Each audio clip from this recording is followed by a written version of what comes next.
ক্যামেরাকে আড়াল করে রাতের অন্ধকারে সাকিবের সঙ্গে দেখা করেন তার প্রাক্তন দুই স্ত্রী অপু বিশ্বাস এবং শবনম বুবলী।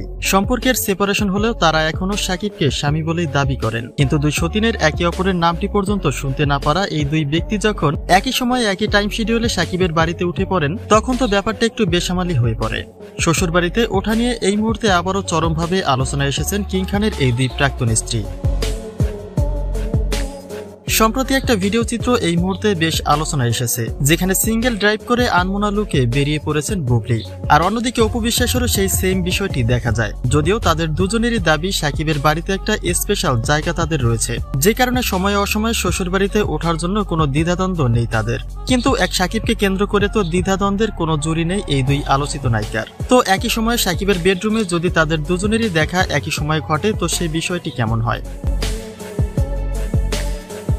সম্প্রতি একটা লাইভ অনুষ্ঠানে বুবলী ঠিক এমনই একটা তথ্য প্রকাশ করেছিলেন যে তিনি যখন সাকিবের সঙ্গে বেডরুমে কোয়ালিটি টাইম কাটান, তখন সেখানে অপু বিশ্বাসের উপস্থিতি ঘটে, যেটা তার কাছে বেশ আপত্তিকর। কেননা অপু কোন অধিকারে সাকিবের ঘরে ঢোকার অধিকার রাখে সেটা তার বোধগম্য নয়। তিনি তো সাকিবের স্ত্রী হয়েও এতটা অধিকার দেখাতে যান না যতটা অপু বিশ্বাস করে থাকে। সন্তানের ইস্যুতে সাকিবের বাড়িতে উঠা গেলেও সেটা বেডরুম অবধি পৌঁছানো একটা নিন্দাজনিত কাজ বলেই মনে করেন বুবলী।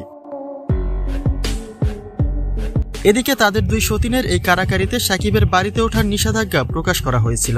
সাকিবের ব্যক্তি জীবনের প্রতি বিশেষ প্রভাব ফেলায় তিনিও চেয়েছিলেন তৃতীয় বিয়ে করতে, কিন্তু হুট করে তার মাঝে অপু বুবলীর এই রাত্রি চলাচলটা বেশ ভাবিয়ে তুলেছে সিনেপ্রেমীদের।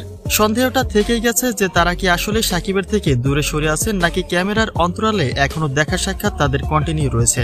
আর যদি থেকে যায়, তো কোন স্ত্রীকে সাকিবের অধিকার দেওয়া উচিত বলে আপনি মনে করেন, তা কিন্তু নিশ্চয়ই কমেন্ট করতে ভুলবেন না।